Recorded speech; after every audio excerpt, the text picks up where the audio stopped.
On the first anniversary of Ruben Amorim's appointment, United left the City ground with a point, but they also left with a map of how they can get better.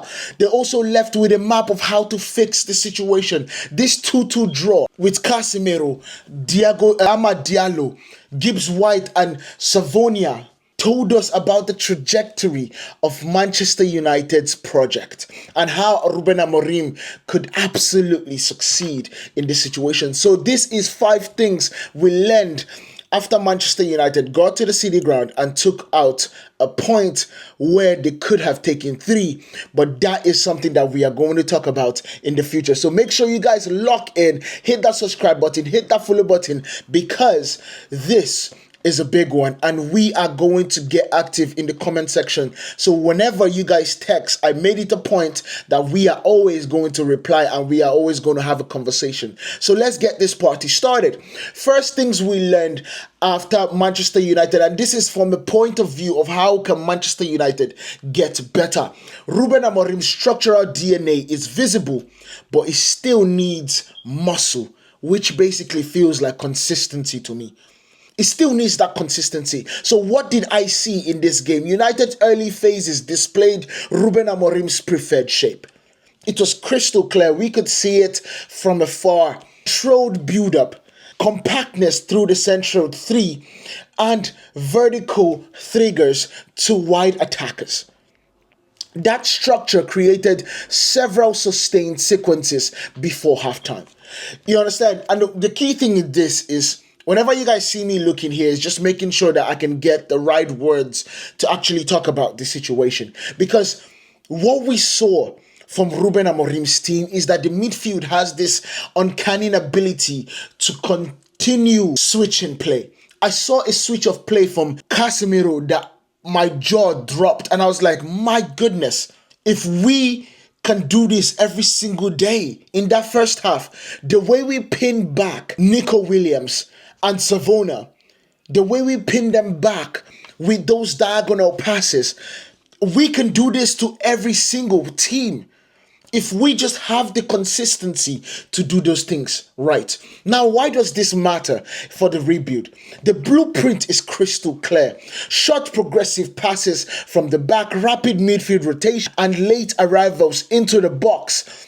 But when Forest pushed higher, and after the contentious corner decision that we all know about, the structure was stretched and the automatic behaviors that Amorim expects weren't always there. And that's the key part about the consistency that I'm talking about. Of course, that corner kick that they got to lead to the second goal for them was not a corner kick. It was not a corner kick. We all know that. But the argument could be made that our first goal was also not a corner kick.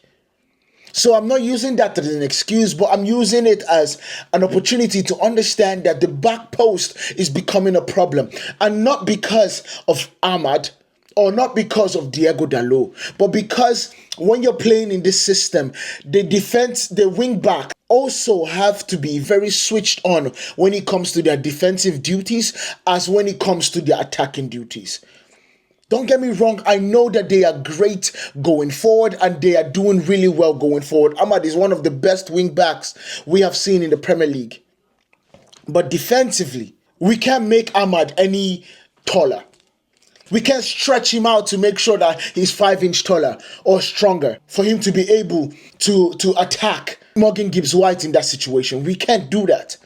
But what we can do is make sure that we have triggers, make sure that we have situations of cover, make sure that we have positions that we remove or hide those weaknesses.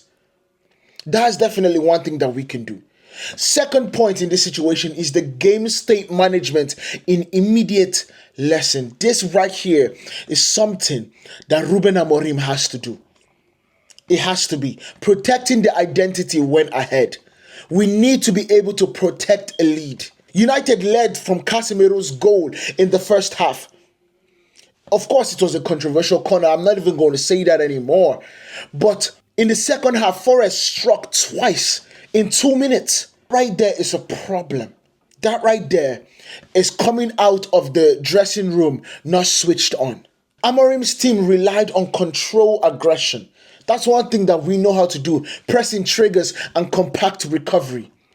When United retreated, instead of maintaining their coordinated pressure, the spacing between lines ballooned, especially in the midfield. It became separated from the attack, leaving exploitable corridors that Forest absolutely punished us. You saw the likes of, Hudson-Odoi getting the opportunity to shoot at Sunny Lement. He got that ball in the pocket, and there was nobody in the pocket at that point. That right there is a problem that we need to solve. And Ruben Amorim, it's on you to solve it. Now, the third point is Amad Diallo is the prototype of Ruben Amorim's attacking blueprint at United. Amad Diallo's 81st minute volley. That is a strike to win a game, if you haven't seen one. It's a strike befitting any position of grandeur. That is mind-blowing to think about. An expertly, technically perfect strike, salvaged a draw, and encapsulated the profile Amorim wants. Pace, movement between the lines, arriving into the box late, and honestly, instincts that understand where the ball is going to land. Diallo represents the kind of attacker Amorim built his systems around. Dynamic, instinctive, and comfortably finishing from second phases of play.